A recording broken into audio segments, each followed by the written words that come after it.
Welcome to SVR academy. APSC group 2 ఎగ్జామ్లో preliminary and mains అనే 2 విభాగాలు ఉన్నాయి.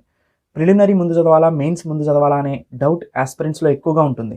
అయితే ఒక క్లియర్ స్ట్రాటజీ అనేది చాలా ఇంపార్టెంట్. ప్రిలిమ్స్ ఎప్పుడు చదవాలి, మెయిన్స్ ఎప్పుడు చదవాలి అనే దానికి నేను దాని గురించి ఇప్పుడు మాట్లాడతాను. ప్రిలిమినరీలో మీ అందరికీ తెలుసు 5 సబ్జెక్టులు ఉన్నాయి, ఇంటూ 30 మార్క్స్ 150 మార్క్స్కి ఉంటుంది. మెయిన్స్లో మనకి 4 సబ్జెక్ట్స్ ఉన్నాయి, ఇంటూ 75 మార్క్స్ 300 మార్క్స్కి ఉన్నాయి.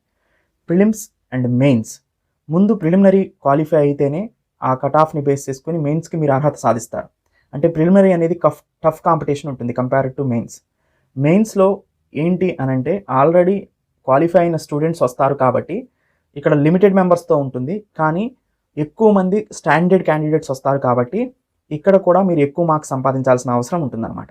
అందుకని యాక్చువల్గా ఒక ఫస్ట్ స్టెప్ ఏంటంటే ప్రిలిమ్స్ సిలబస్ని కంప్లీట్ చేయాలి.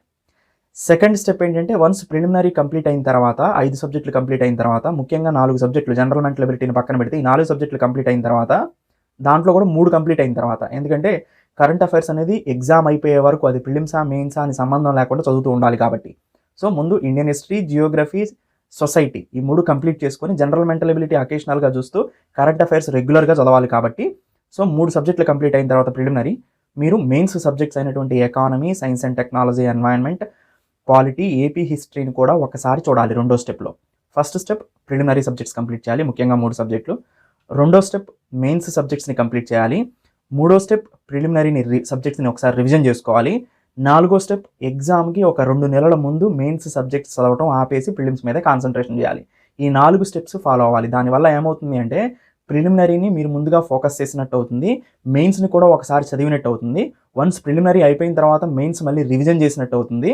అప్పుడు మీరు మెయిన్స్కి కూడా టఫ్ కాంపిటీషన్ ఇవ్వగలుగుతారనమాట. ఈ ప్రొసీజర్ని ఫాలో అవ్వండి. ఎందుకంటే యూపీఎస్సీకి అయితే 2 సైమల్టేనియస్గానే ప్రిపేర్ అవ్వాలి, కానీ ఈ ఎగ్జామ్కి మనకి ఏపీఎస్సీ ఎప్పుడు ఎగ్జామ్ పెడుతుంది, ఎప్పుడు ఎండ్ చేస్తుందో తెలియదు కాబట్టి సఫిషియెంట్ టైంనే ఇంతకుముందు ఇచ్చింది మెయిన్స్కి. సో ఇప్పుడు కూడా మెయిన్స్కి మంచి టైమే ఉంటుంది కాబట్టి దాదాపుగా మీకు ఎలాంటి ఇబ్బంది ఉండదు. కానీ జాబ్ క్యాలెండర్ కనుక వస్తే దాంట్లో మాత్రం ప్రిలిమ్స్ ఎప్పుడు, మెయిన్స్ ఎప్పుడు మెన్షన్ చేస్తే మాత్రం దాని రేషియోని బట్టి, ఆ సమయాన్ని బట్టి మనం మన ప్రిపరేషన్ని చేంజ్ చేసుకోవాల్సిన అవసరం అయితే ఉంటుందన్నమాట. ఇది ప్రిలిమ్స్ చదవాలా, మెయిన్స్ చదవాలంటే 2 ముందు చదవాలి నోటిఫికేషన్ ముందు, అప్పుడు మీరు ఫ్రంట్ రన్నర్గా ఉంటారు. Thank you, have a nice day.